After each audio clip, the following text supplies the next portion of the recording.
একটি ছোট্ট গ্রামে রমেশ নামে এক গরিব কৃষক থাকত।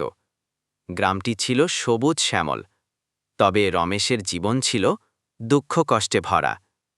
তার পৈতৃক জমি বলতে এক ফালি ছোট ধানক্ষেত ছাড়া আর কিছুই ছিল না।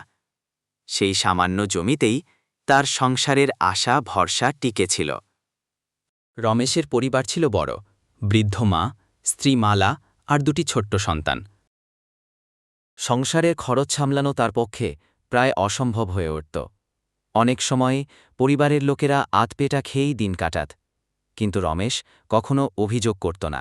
সে মনে করত, মানুষ যদি সৎ পথে থেকে পরিশ্রম করে তবে একদিন না একদিন ভাগ্য অবশ্যই বদলাবে।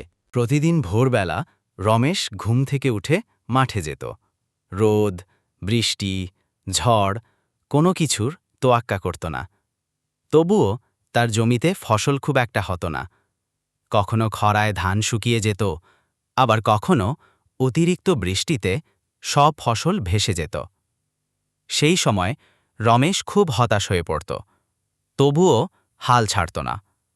সে আবার নতুন করে চাষ শুরু করত।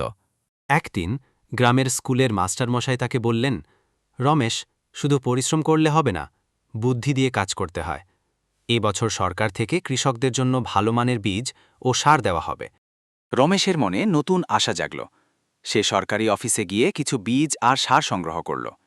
এবার সে মন দিয়ে জমি চাষ শুরু করল। সময়মতো জমিতে জল দিল, নিয়মিত আগাছা পরিষ্কার করল। দিনের পর দিন কঠোর পরিশ্রম আর যত্নের ফলে তার জমি ধীরে ধীরে সবুজে ঢেকে উঠল। কয়েক মাস পর তার মাঠে সোনালি ধান দুলতে লাগল। বাতাসে দুলতে থাকা ধান দেখে রমেশের চোখে আনন্দাশ্রু ভেসে উঠল। সে বুঝল, এই ফসল তার পরিবারের দুঃখ ঘোচাবে। ধান কাটার সময় গ্রামবাসীরাও তার পাশে দাঁড়াল। সবাই মিলে ধান ঘরে তুলল। সেই বছরের ফসল রমেশের জীবনে নতুন আলো নিয়ে এলো।